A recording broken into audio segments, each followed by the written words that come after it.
Welcome, everyone.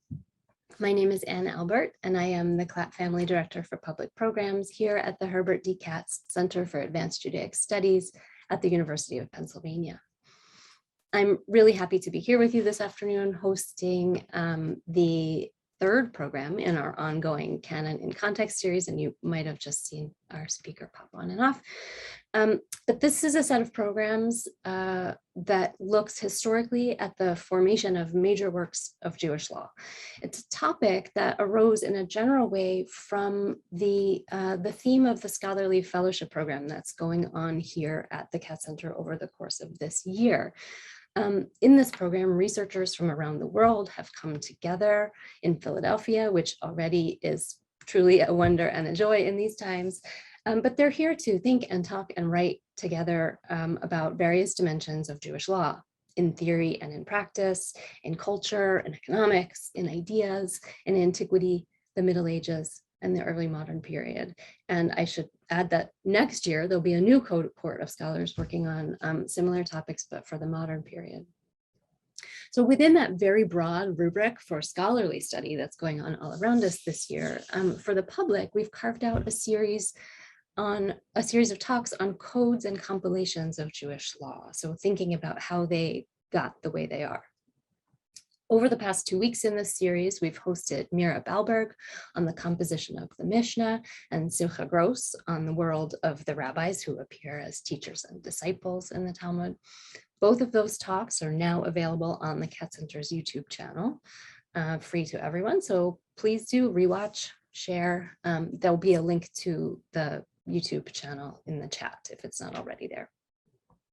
In a moment, I'll continue the series by introducing Shai Secunda from Bard College to talk about the cultural and religious context of the formation of the Babylonian Talmud. After today, we'll suspend the series for a couple of months and pick it back up in January with presentations by Eve Krakowski on the Mishneh Torah and Alyssa Gray on the Shulchan Aruch. In the meantime, for the month of November, we'll move to a different series temporarily. And I just need to put in a little plug for this series in case you don't already know about it. It's also historical and in orientation, but instead of thinking about law particularly, we'll be continuing some of the themes of our programming from last year and thinking about race and about how race and ideas of race help illuminate the Jewish past.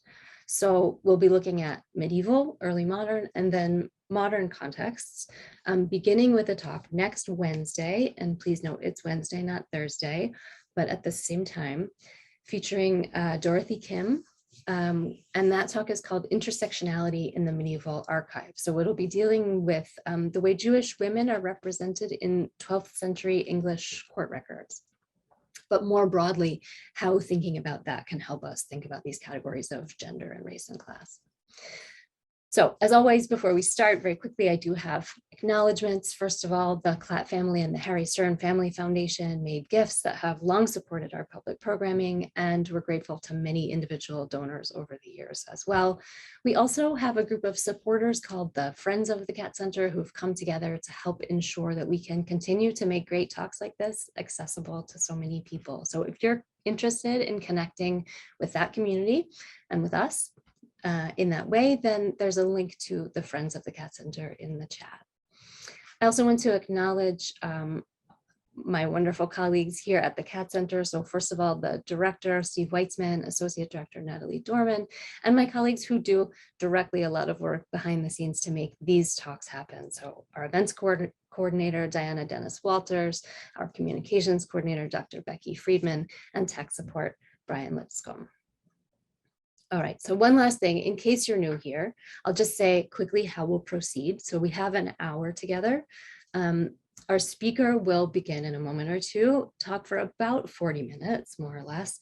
And then for the remaining time, I will moderate the Q&A. So at any time over the course of the hour, during the presentation or after, please use the Q&A function, which is at the bottom of your Zoom window, to post a question. And we do have, we'll probably get about 200 people on the line for this talk. So there's no way that I'm going to be able to get every single question answered, but I will do my best to have the broad themes brought up. And I do look forward to your questions and comments. All right, so now with no further ado, I would very much like to introduce our speaker, which is Dr. Shai Secunda. He comes to us from Bard College, where he serves as the Jacob Neusner Professor in the History and Theology of Judaism. Dr. Secunda is a religious studies scholar who's taught at universities in Israel and the United States, including the Hebrew University of Jerusalem and Yale, with prestigious postdocs, including at the Martin Buber Society of Fellows. In case you want to check out his work, he's the author of a book called The Iranian Talmud, Reading the Bavli in its Sasanian Context. That's from a few years ago, and a book that looks like it should be coming out very soon, or hopefully soon, called The Talmud's Red Fence, Menstruation and Difference in Babylonian Judaism and its Sasanian Context. And that's with Oxford University Press. More broadly, his interests range from rabbinic and Middle Persian literature to classical Jewish histories, Zoroastrianism, critical approaches to the study of religion, including gender. He's addressed all those things in numerous book chapters and articles. And as you can hear, he also focuses on the topic that he'll really be helping us understand today, which is the Babylonian Talmud in its context in the Sasanian Empire. Take it away. Thank you so much. And thank you, Anne, of course. Thank you to the CAT Center for this wonderful invitation. I'm thrilled to be here. I'm also very happy to be following two excellent colleagues, Mira Balberg and Simcha Gross. For those of you who have not yet seen those lectures or were in attendance there, Mira spoke about the Mishnah, right? What is the Mishnah as a compilation? Simcha focused on the historical context of the Talmud, the social context, and specifically how that allows us to appreciate the Talmud as a layered document, right? A kind of architecture of the Talmud, which she discussed. What I'm going to be doing in the time allotted to me is looking at the question, almost the existential question of what the Talmud is, right? What exactly is this text? And the way I'm going to do it is by looking at three things. We'll do a sort of inventory, like what is in the Talmud. Then we will use a comparative method, actually two comparative lenses, I should say. One is to compare the Talmud to other rabbinic texts, and the other is towards the end to gesture towards a comparison with other texts that were being produced around the same time and place that the Babylonian Talmud was produced. So that's what we'll be doing together, and I'm going to go ahead and share my PowerPoint.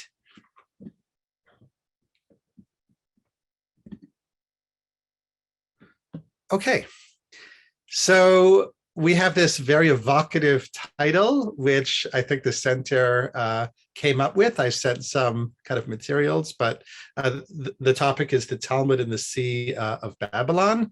You can actually see a recent satellite map of Iraq.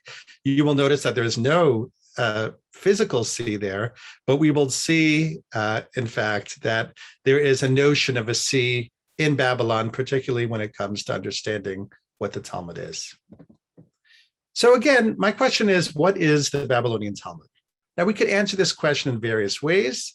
In front of you is a very old copy of the Talmud, perhaps as old as the 9th century, that was discovered in the Cairo Geniza. And one way of thinking about what the Talmud is to talk about its material history, right? What it looks like as a text from its earliest iterations orally, as we'll see, to various kinds of material manifestations up to the present day, when you can even access it as a digital text. We're going to bracket, for the most part, questions of materiality, and we're going to really try to think literarily, right? What kind of text is the Talmud? What's inside of it? How does it compare to other texts that we might be familiar with? And what might be its purpose? Right? Is it possible to even answer a question like that? Now, as you might have heard in the previous talks, and if you've been thinking about what these compilations are, they are exceedingly difficult because, as it was mentioned, there is no introduction. right? There's no introduction to the Talmud. This is different from, let's say, the text that you'll be hearing about next semester, the Mishneh Torah, and therefore the mysteries abound in terms of how to understand this text. Okay, so the first possibility I want to look at is perhaps we should think of the Talmud as a commentary on Mishnah.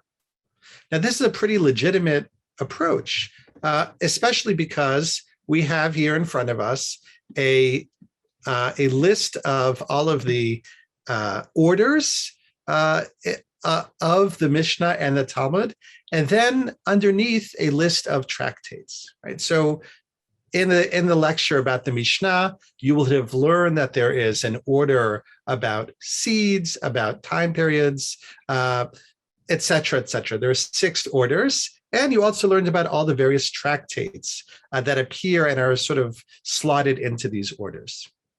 The Talmud, right, the works of the Talmud, the tractates of the Talmud, all of the names of the tractates are the same names as you'll hear were the names of the Mishnah tractates, right? All the orders are the same. So it is entirely structured as a commentary on the Mishnah. And it seems, as we'll see in a second, very interested in understanding what the Mishnah means. Right? Now, I also want to draw your attention below it with the list of all the tractates that many of these names are crossed, or a good number of these names are crossed out. And that is because we do not have tractates on all of the tractates of the Mishnah. We don't have Talmudic tractates, I should say, on all the tractates of the Mishnah. Rather, some tractates are just don't have Talmud on it. And that's going to be a question which will follow us as we proceed to think about the Talmud as a Mishnah commentary, right? If it is a Mishnah commentary, if that's its purpose, should we think about it as an incomplete or unsuccessful commentary because it didn't get to everything? Should we think about it in other ways? Regardless, it is structured according to the orders and tractates of the Mishnah, even if it doesn't fall, even if there's not a Talmudic tractate on all of it. Now let's think a little more deeply about this, and let's actually look at some Talmud. Now on the right, you'll see a image of the sort of classic page, not produced in the 19th century in Vilna, and we're not going to actually read this text, but I am going to talk about what's in it. And this will allow us to begin a discussion of what the inventory is of the Talmud. Now, right now, we're thinking about it as a commentary on the Mishnah. And I want to see if that works. So we're looking at the first page, actually, first folio of the Talmud, right? It's Tractate Brachot, which is in the order of seeds, right, according to that Mishnaic structure. And let's look for a second at what happens in that discussion, okay? So we have a discussion of a Mishnah. The Mishnah is about the rules about when one recites the evening Shema, a central prayer in Judaism.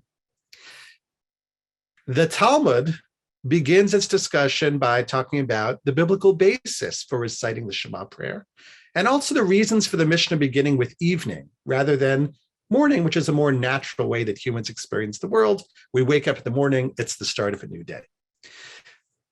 The next discussion continues looking at the Mishnah, and it wants to know why the Mishnah uses as a time marker that one can begin reciting the Shema when the priests enter, right? Why is that a normal way of talking about time? And then subsequently, there's a discussion not directly of the Mishnah, but of the Mishnah in relation to another parallel early rabbinic or Tannaitic text that's about times for Shema. That text, the Braita, gives different times, and the Talmud tries to figure out how to relate that text to the text of the Mishnah. Now, if we want to visualize this, you will not be able to see it, but let's just focus on the colors. The first 2 discussions are in black, and they are in black because they comment on the Mishnah, right? Following this idea that the Talmud is a commentary on the Mishnah. The next discussion also seems at least related to the Mishnah. It's in yellow because it does not comment on the words or laws directly of the Mishnah, but it relates the Mishnah to another text and seems more or less within the world of the Mishnah and commenting on it. But let's take a look at the next couple of folios, right? So what I've done here is I have the first few sections that we already discussed, and then I take it all the way up to a section number 9. This was my numbering based on just tracking, inventorying what's in that first discussion. So Roman numeral 4 seems to continue with the Mishnah as a commentary on the Mishnah, the Talmud as a commentary on the Mishnah. It wants to know about the end time of when one can recite this prayer until the end of the first watch. What does that mean? What does that refer to? The subsequent discussion talks about these mythic watches that take place in the heavens, which seem to be related to ideas of divine mourning. Subsequently, because divine mourning is sometimes experienced in ruins, in ruined buildings, so there's a discussion of the prohibition of going into a ruin and the reasons for that prohibition. Then the Talmud continues with a parallel Talmudic text about the number of watches there are. This does somewhat relate to the theme of the Mishnah because the Mishnah said you have until the end of the first watch. So we need to know how many watches there are. There are some who say 3, some who say 4. And then we have a completely unrelated discussion, only there apparently because it's by the name attributed to the same sage who taught us about the watches, which is, what is it permitted to say before a dead person? And finally, we have a discussion of King David's schedule, right, which begins evocatively with the midnight alarm of a harp playing, and we learn all sorts of things about King David. Now, these are the first 4 folios of the first tractate in the Talmud. It is not necessarily representative, but it's a good place quite literally to start. And I want to now show you visually what we looked at again in terms of the relationship of the Talmud to the Mishnah and to what extent we should think of it as a commentary. So again, we have those first 2 discussions in black, the third one, which was related in yellow, another discussion which was directly related in black, and then the red indicates material that is really completely unrelated to the Mishnah. There's a chain of associations that gets us there, but ultimately, this is material that is not directly related to the Mishnah. And now if we visualize it this way, we can see that it might be difficult to conceive of the Talmud as a commentary on the Mishnah. So let's take another angle. This too will run into trouble with, but these are ways of thinking through how to conceive of this document, right? What is the Babylonian Talmud? So let's think about it as a work of legal discourse. Now, we are not denying that organizationally, it is arranged according to the order of the Mishnah. It often is interested in the Mishnah, but maybe its main purpose, its primary purpose, is to discuss Jewish law. That's actually why this text is within this series, right? It's a text interested in Jewish law. Of course, it's invested in the Mishnah, a foundation of Jewish rabbinic law, but also it's going to talk about all sorts of legal discourse. And let's talk about the main kinds of Talmudic legal discourses that we find, again, keeping that prior conversation we had about the Talmud as a commentary on the Mishnah. So first and foremost, there are explanations of and decisions regarding the Mishnah, right? So we saw examples of explanations of the Mishnah, and also decisions. Sometimes there are disagreements, often there are disagreements in the Mishnah, and the Talmud will sometimes weigh in and tell us who should we follow, right? What is the law that emerges from this Mishnah? Now, because the Mishnah is almost entirely interested in legal questions, this means, right, that the Talmud in this vein is a legal discourse, right? We also have discussions of halachic material that are related to the local Mishnah, by which I mean the Mishnah that is currently under discussion in a Talmudic passage, right? So perhaps the Mishnah tells us something very specific about the laws of cooking something on the holiday, and the Talmud will relate a similar discussion that might not literally explain the Mishnah, but is in some way related to the Mishnah, another example of Talmudic legal discourse. Another phenomenon we have, and this will bring us back a little bit to the issue that we don't have tractates on all of the Mishnah, is that the Talmud often includes discussions of sections of the Mishnah for which it doesn't have a devoted tractate, right? So an example of a Talmudic discussion of legal material that's not related to the local Mishnah is when it wants to talk about the agricultural laws for which there is no tractate of the Talmud dedicated. And then we have examples of halachic discourse, halachic discussion, which is not at all in the Mishnah. Interestingly enough, the Mishnah does not discuss the rules of how one celebrates the holiday of Hanukkah, sort of a surprising realization when one sees that. But the Talmud, the Babylonian Talmud, does contain a number of folios in Tractate Shabbat that take this on. So we have various forms of Talmudic legal discourse, and certainly in the history of Jewish literature, the Talmud is conceived primarily as a work of law. It is what informs subsequent medieval foundational works of law, such as in the picture next to us, Sefer Halachot of Rav Alfasi, and really in the imagination of what the Talmud is, right? We think primarily of a legal discourse. Now, the issue, of course, which you already will know if you've been following the material that we've been looking at, is that the Talmud contains quite a bit amount of Agadah. Now, defining Agadah is a bit difficult, and this makes our estimation of how much Agadah is there a little bit fluid. But in this discussion, we can think about Agadah as material, as sources which are not halacha. Right? Now, halacha can also be difficult to define, but it is broadly speaking some kind of legal discourse. So Agadah is everything that is non-legal. That will include midrash, interpretation of the Bible.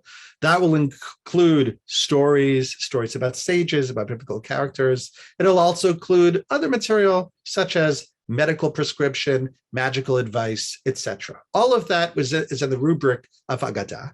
And there seems to be quite a bit of Agadah in the Talmud, right? Estimates range anywhere from 30% to 60% of Agadah to 70% or 40% of Halacha. And again, part of that is based on how you define what Agadah is. But regardless, it makes it difficult to conceive of the Talmud as primarily a legal text when you realize how much material is not legal, not at all legal. Now, let's think a bit more. Let's maybe adjust how we think about the Talmud potentially as a work of legal discourse. And think about it by looking at the relationship between some of this Agadic material and the halacha. You can break down sort of three basic categories of how the Agadah ends up in the Talmud. We have examples of Agadic material which is entirely independent of the Mishnah, has nothing at all to do with the Mishnah, and I'll show you an example of that in just a minute. Then we have Agadah that's invoked apparently through a chain of associations. And arguably, this will allow us to say that primarily the Talmud is a work of law, but sometimes the rabbis metaphorically let their minds stray, or they're interested in other things along the way. Even if that material is a lot, it still is a work of legal discourse. And we saw an example of this when I surveyed the material in those first folios of Brachot. For example, one of the things was there about not speaking certain things in front of a dead corpse is there because the name of a sage was in the prior discussion and then reappears in the subsequent one, right? So chained together, that's how an Agadic statement tradition comes to bear. A third kind of relationship between Agadah and Halacha is when they're related, right? Closely and sometimes complicatedly to halachic material, right? And this also allows us to think a little bit more sophisticatedly about what we might mean if we think of the Talmud as a work of legal discourse. It's a work of legal discourse. Some of the Agadah is not fully legal, but yet is engaged in some kind of work with the law. Now, let me give you a nice little example of this. We won't read it inside, but it is a lovely example. We can see in white a relatively typical, even if surprising, legal formulation, and then a story that seems to bear some complicated relationship to it. The law is that one is obligated to become drunk on the holiday of Purim, so drunk that you can't tell the difference between cursed is Haman and blessed is Mordecai. Okay, it's a rabbinic ruling. Then there is a story about rabbis who have a Purim feast together, and one, apparently because he got so drunk, went and slaughtered the other, right? This led to, I don't know if we could call it a comedy of errors, but seems something like that. And ultimately, they decide once the rabbi is resuscitated, not to have that feast again together. Okay, there is an excellent discussion of this story and its relationship to the law in a book by Barry Wimpheimer called Narrating the Law. I encourage you to look at that. But I'll just briefly just mention how we have a piece of Agadah. We have a sage story. It is not a legal ruling in yellow, in mustard yellow, and yet it somehow relates to the story in interesting ways. Is it a tale of caution? Maybe you shouldn't follow this law. Is it something else? All of these things are possible, and this is one way in which Agadah is related to halacha, and can help us think a bit more sophisticatedly about what we might mean if we were to say that the Talmud is a work of legal discourse. I want to give you one more example about the other form. We might come back to this later, where the Agadic material is totally independent of the law, totally independent of legal discourse of the Mishnah. And that is an example of virtually an entire midrash, work of rabbinic interpretation that is on the book of Esther and is preserved at the end of the first chapter of Tractate Megillah, which begins with a discussion of the loss of Purim. And then at the end of that chapter, in kind of a no man's land, this entire midrash is preserved. There's even an example from a medieval manuscript that notes the Gemara, sort of the regular Talmudic discussion, has concluded, and now the midrash begins. Okay, this is sort of the most extreme way that we can think about the relationship between Agadah and Halacha, and this does raise very big questions to what extent we really can think about it as the Talmud as a legal discourse, if we have these pieces of material that don't seem legal at all. So let's return again to the question of what is the Babylonian Talmud. Maybe we should move away from just thinking about it as a commentary Mishnah, move away from thinking about it as primarily a work of legal discourse, and think about it in relation to other rabbinic texts as an inclusive text that comprises works that are normally kept separate in Palestinian rabbinic literature, that is, in rabbinic literature that was produced in the land of Israel. Let's look at what this might mean. We have two maps in front of us. To the left is a map of Iraq, of Babylonia, and to the right is a map of northern Israel. Now, on the map of northern Israel, there is a list of titles. These are the titles that comprise the classic rabbinic canon, works of rabbinic works that were produced in late antiquity from about the beginning of the 3rd century until perhaps the 5th, 6th century of the Common Era. It's a nice list. We have works like the Mishnah and the Tosefta, which are legal works and sort of present rabbinic law in its pristine form. We have the Palestinian Talmud, a work we'll come back to soon, which is organized like the Babylonian Talmud.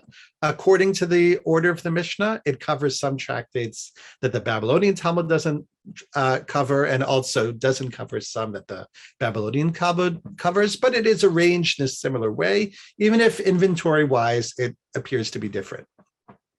Now we have works of Midrash that are known as legal Midrash or halachic Midrash, and they look at legal sections, primarily legal sections of the Torah. Then we have a list of exegetical or homiletical midrashim, and then we have different ways that they're arranged, right? Either along biblical books or like Psikta Rav Kahana, that last one, arranged differently. Okay, a nice list, a sort of library of rabbinic literature.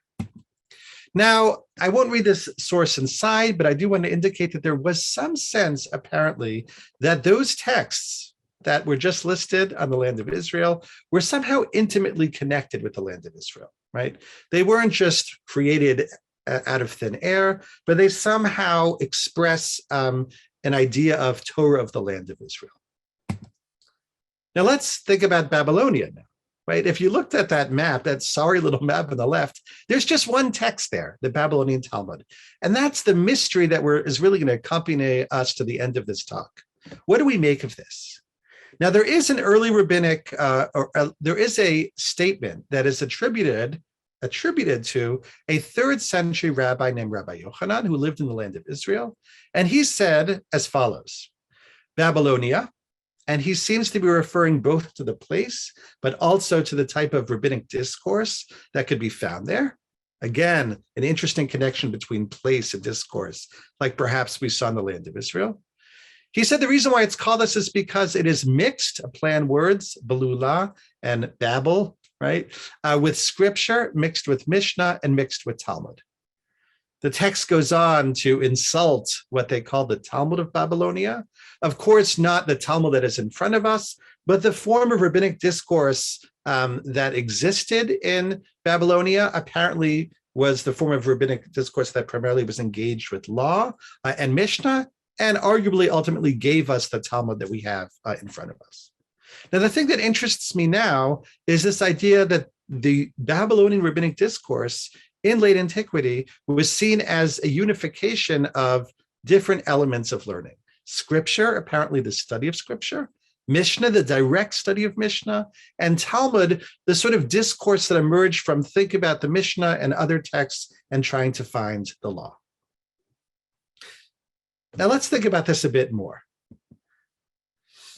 During the Amoraic period, perhaps a bit later, there was a growing sense that rabbinic discourse writ large, and the one that was called Talmud, was getting to be gigantic, right, like a great sea, and also was starting to comprise all different sorts of things, right? All the streams go to the sea, and the great sea is a way of thinking about this form of discourse of Talmud. On the other hand, it appears to be resistance in some rabbinic corners, actually especially attributed to rabbis from the land of Israel, that one should keep their learning divided. One shouldn't just learn everything together, a little bit of Bible, a little bit of Mishnah, and a little bit of Talmud in one setting, but one should divide these forms of learning. Now, interestingly enough, the idea that the learning which ultimately emerged from Babylonia and took the form of the Babylonian Talmud was mixed, became a way of justifying a phenomenon that we can see to this day, that the Talmud is a mixture of scripture and Mishnah and Talmud. So here we have two sources where we see that despite the importance, right, perhaps of learning these three things separately, scripture, Mishnah, and Talmud, there was an idea that goes back to Natranai Gaon in the 9th century of the Common Era, that one can suffice if need be with the Talmud. The Talmud contains everything, and he even quotes that verse, which appeared in the Midrash from Song of Songs Rabbah, that defined Talmudic discourse as comprising all of these different elements. So in other words, what we have here is, during the rabbinic period, a sense that Talmudic discourse was growing kind of wildly. Some sense that one should keep forms of discourse separate. Another sense that it's okay, perhaps we can even celebrate it comprising all of these different things. And that form of mixed discourse was seen as somehow Babylonian, especially Babylonian. This mixture of all these things of scripture, Mishnah, and Talmud was Babylonian. Now, I want to take all of these really metaphors and notions that we just saw and crunch some numbers. Right? Let's look at, first of all, the size of the Babylonian Talmud in relation to all of those texts that we had in the land of Israel. What we find is, first of all, the Babylonian Talmud is gigantic. You can see in the bottom right, it has 1,739,601 words. right? It is about the same size as all of the other works put together. Now, this is a visually interesting image.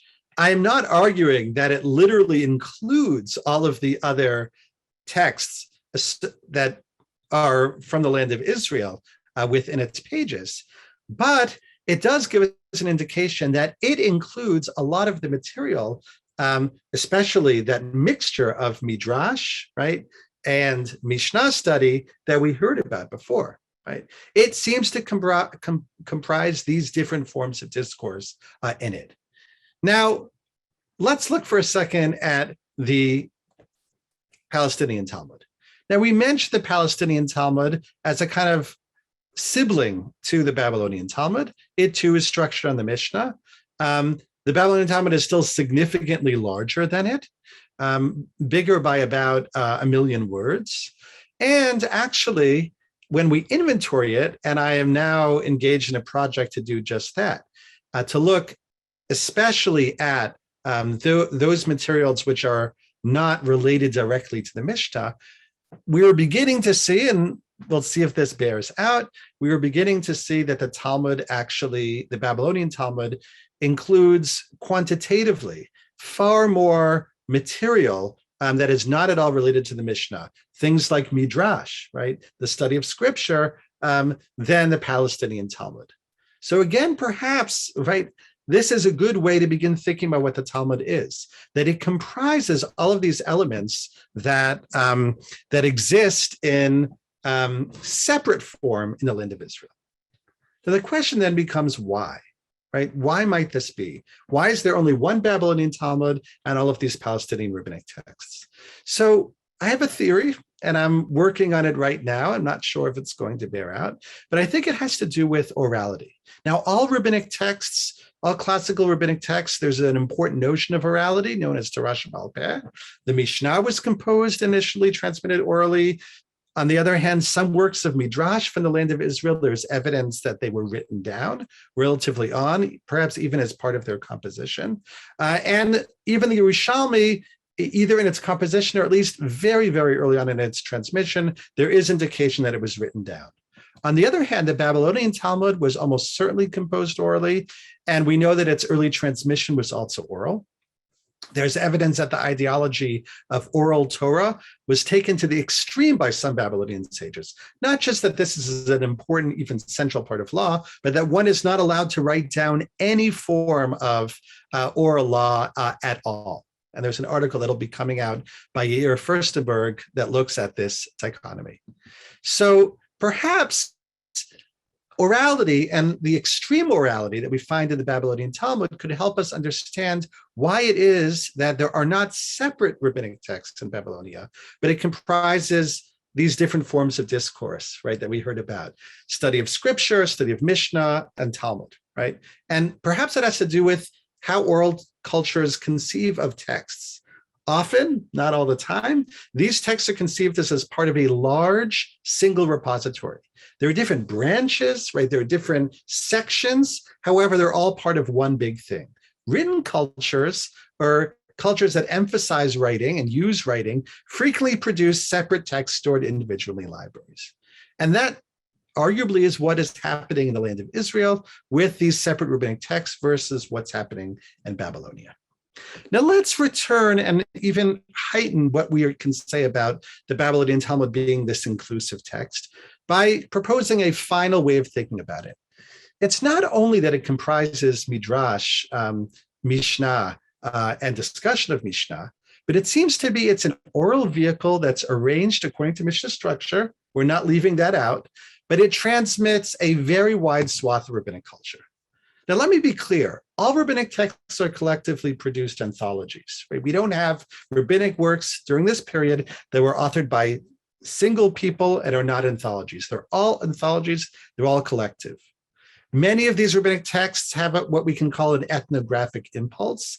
They're interested in lots of things, especially things that are connected to the rabbinic collective. And finally, at the same time, right, that this is true for all rabbinic literature, the Babylonian Talmud, the Bavli, takes the practice to the extreme, arranging and preserving numerous sizable collections of material that do not fall into typical categories of halacha, midrash, and sage stories. So a few examples are long tracts of medical and magical recipes, a very long dream interpretation guidebook, culinary and other material interests in the world. And these all, again, we're kind of cataloging in this Talmudic Topographies project to see how much there is. So perhaps we should think of it as a very diverse library in classical rabbinic literature. Now, I want to conclude this discussion by doing what I promised earlier, and that is to compare the Talmud not only to rabbinic works from the land of Israel, but also to think about the Talmud as a document that's part and parcel of the space in which the Babylonian Jews lived. Now, you heard a little bit about this if you attended at Simcha's lecture, but I want to just kind of set the stage here and remind us all that the Babylonian rabbis who produced the Talmud did not work in a vacuum. They lived in a religiously diverse place known as Sasanian Mesopotamia, Sasanian Babylonia, and it included numerous neighboring religious communities. We have Zoroastrians, an ancient Iranian religion that was associated closely with the ruling Sasanian dynasty.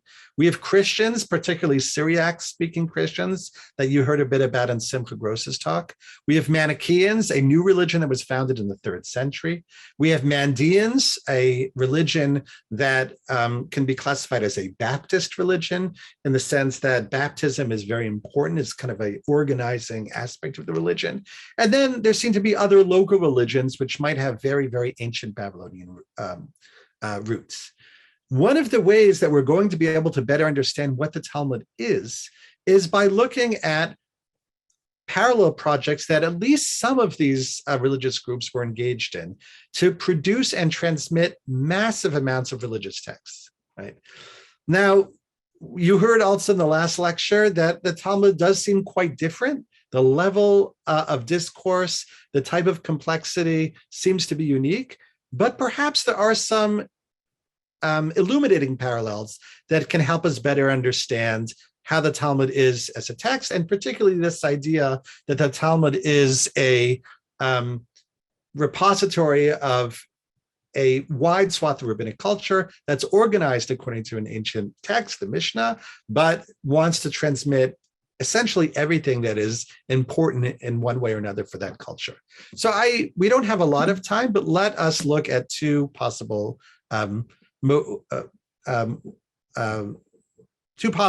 comparisons that can be made. One is to that religion, Manichaeism. Mani, as a founder, a very, very courageous and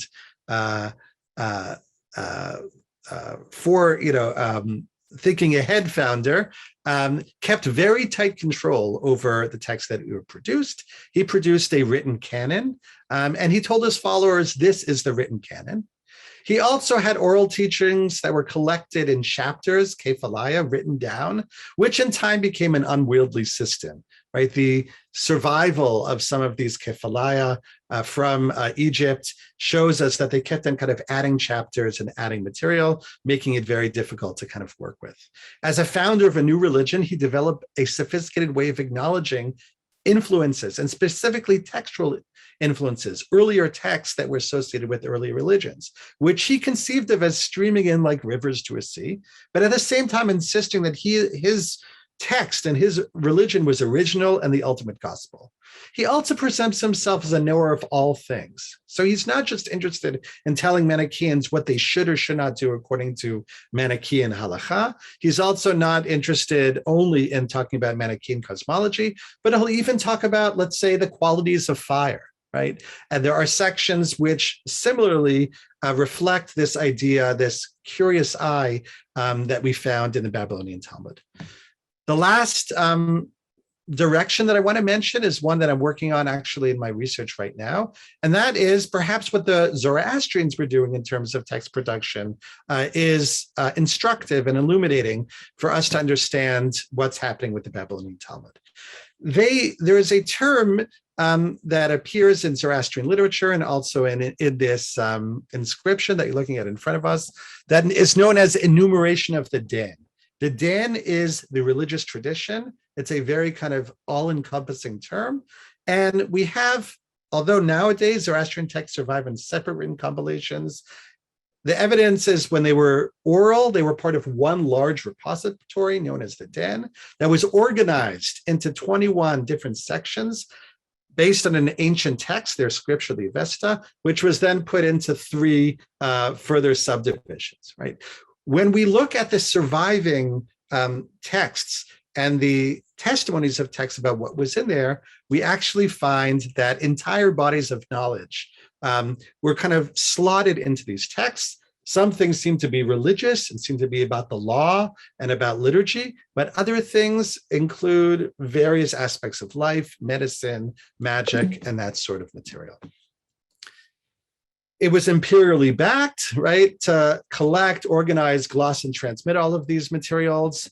There were bodily processes for memorizing it. And a lot of the oral features of the Talmud that we referred to earlier appear and are quite prominent in this material, and perhaps will also help us better understand what the Talmud is using it. Let's conclude and ask that question again. What is the Babylonian Talmud? Well, we still don't know.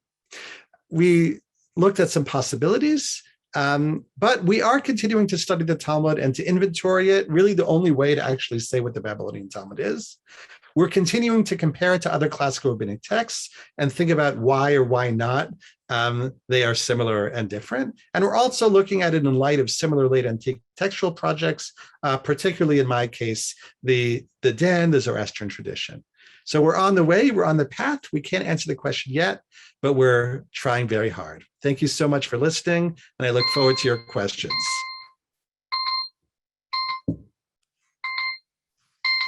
Thank you so much. Was that your timer? It was. Perfectly timed. There's a lot to think about here, and I know people are still putting their thoughts together and adding their questions to the Q&A, so I absolutely welcome that. I want to start us off with a question that someone posted at the very beginning of the talk that was actually sort of connecting back to Simcha Gross's talk, but I think it connects interestingly also to where you've brought us. So he asked, what does this approach do for our understanding of the Talmud and its authority? Or does this approach do for understanding the Talmud and its authority something like what the documentary hypothesis did for our understanding of the Torah, right? So there's a lot in that question, but what I understand to be behind it is this sort of question of, if scholars are picking apart the Talmud and seeing its layers and asking who put them there and what for, does it somehow change, does it necessarily change a sense of the canonicity or the impact of this work overall? So it's a little bit of a question about the relationship between this academic work and the sort of Jewish meaning of all of this, if you can speak to that.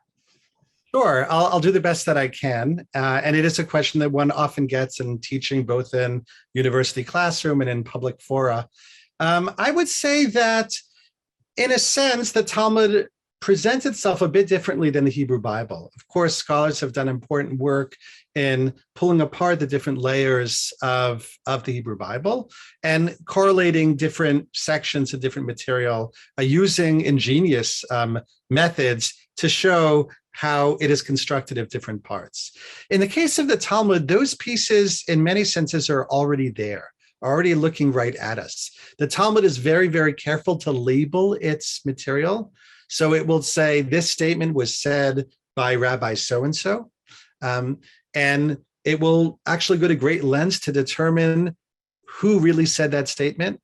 We heard in Simcha Gross's talk a little bit about the anonymous layer, and this presents itself linguistically often, right? It is in a different language. It's in Aramaic versus the primarily Hebrew that we find in the earlier statements.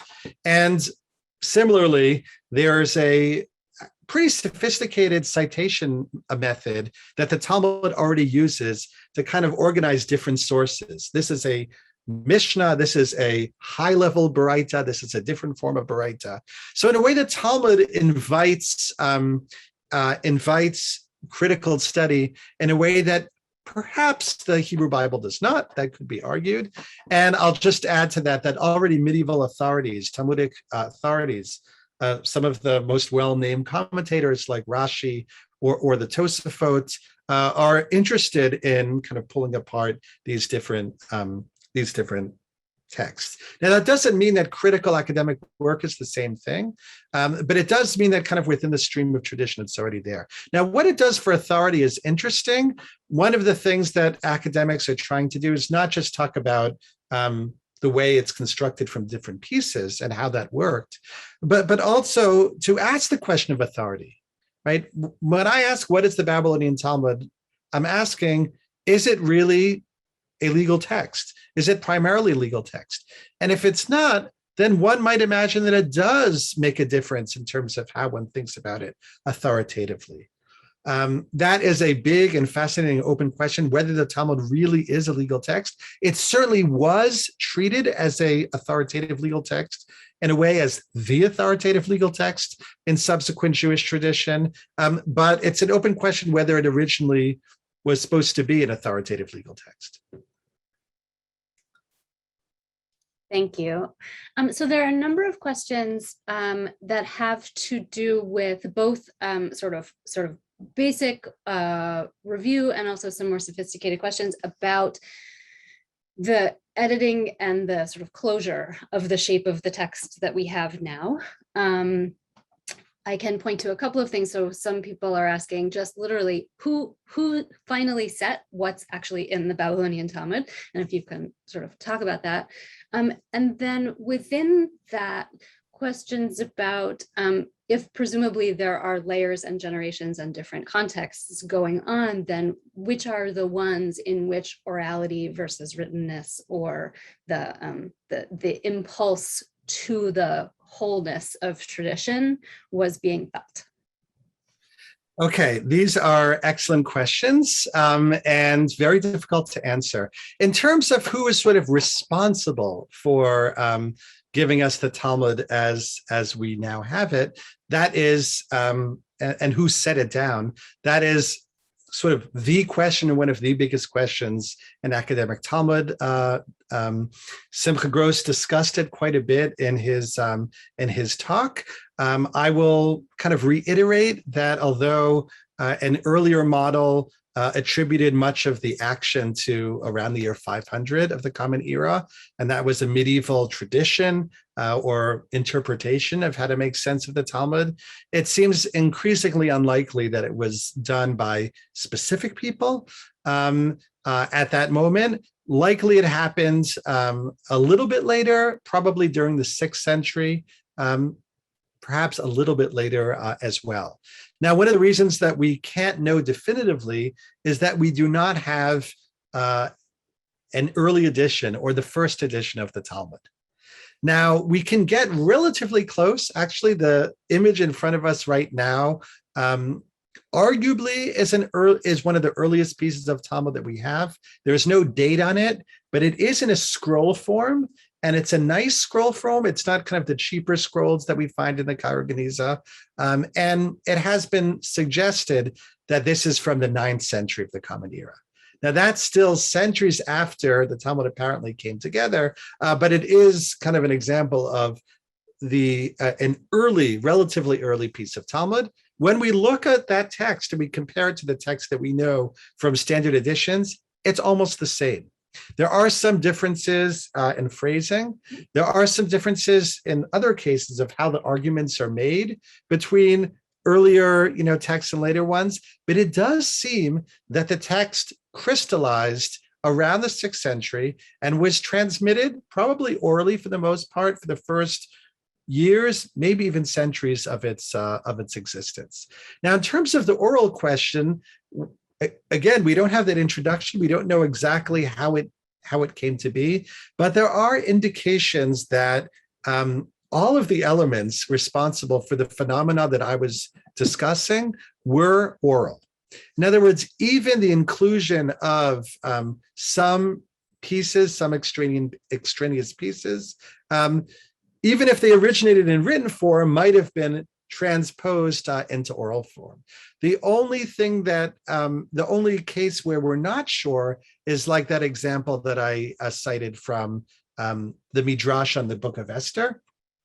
There, at least one manuscript, not the best manuscript, but one manuscript kind of has a notation that it's placed after the Talmud. And part of this topographical like mapping that I'm doing with the team is we're looking for any sort of evidence that these other pieces, these non-Mishnaic, extraneous, pieces were later. We don't seem to see that, but we're looking and we're testing it.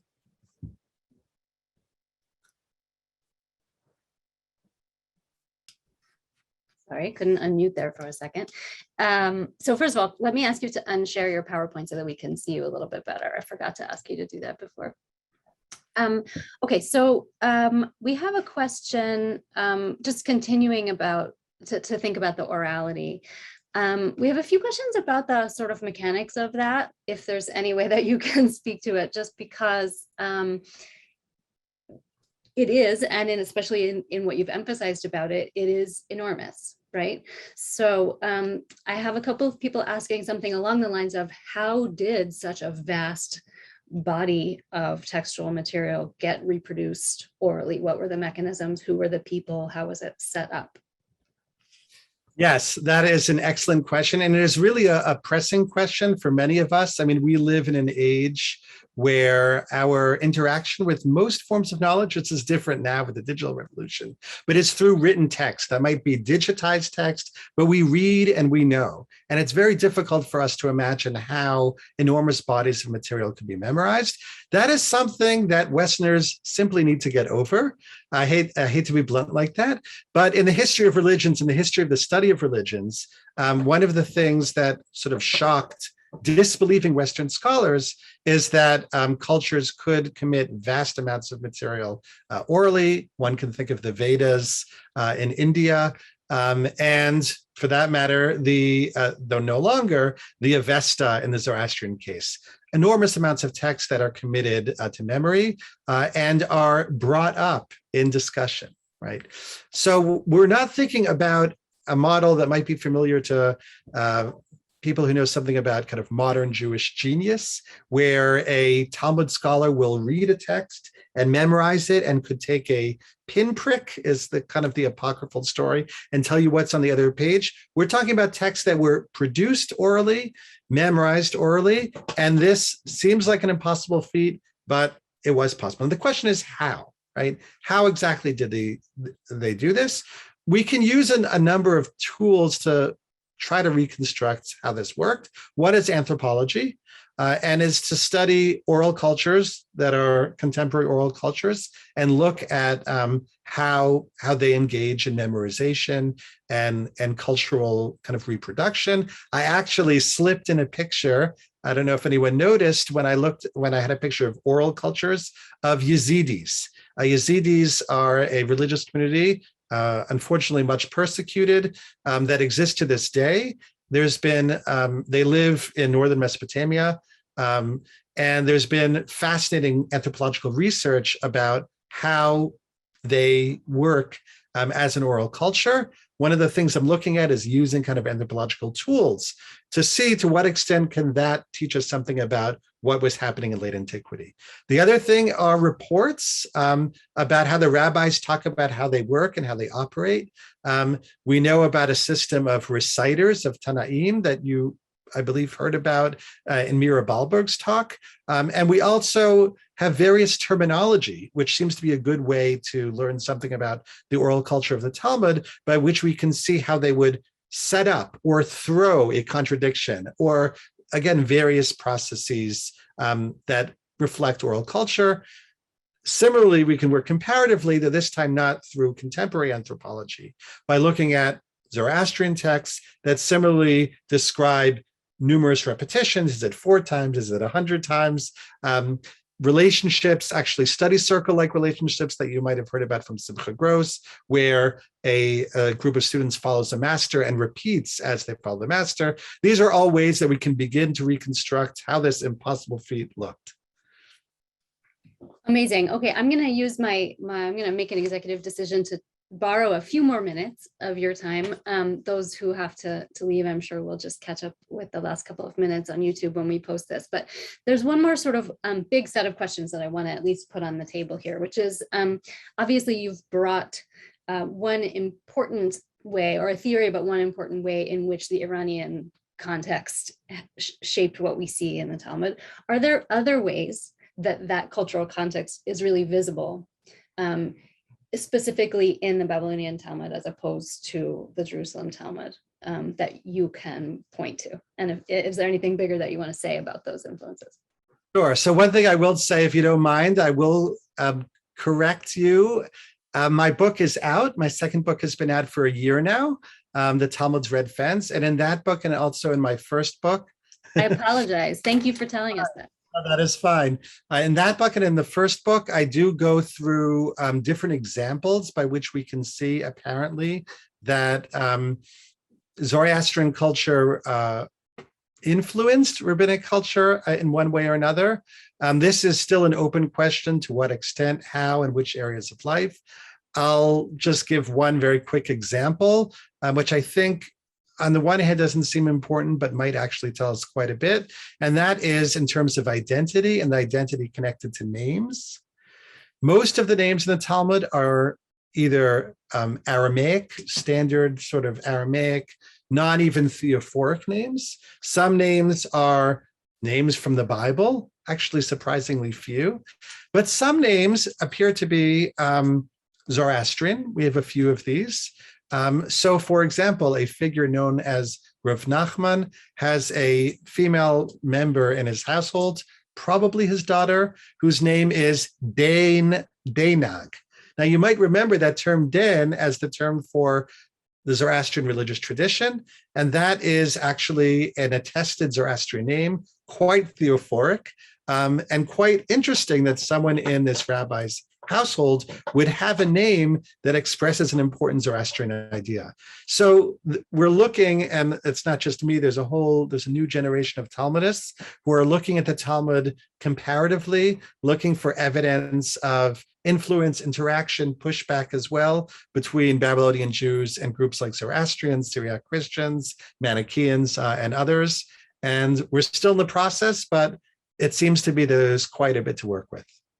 Excellent. Well, I will, in that case, encourage everybody to go and check out your book, all the people who are interested in this question. It's all very exciting. I want to thank you again. I'm sorry we have to cut things off, and encourage everyone who is interested in these topics. If you missed anything, go back and check the YouTube videos. The one for today's talk will be posted within a few days. And I hope you'll join us for upcoming talks as well. Thank you so much, Shai. Thank you.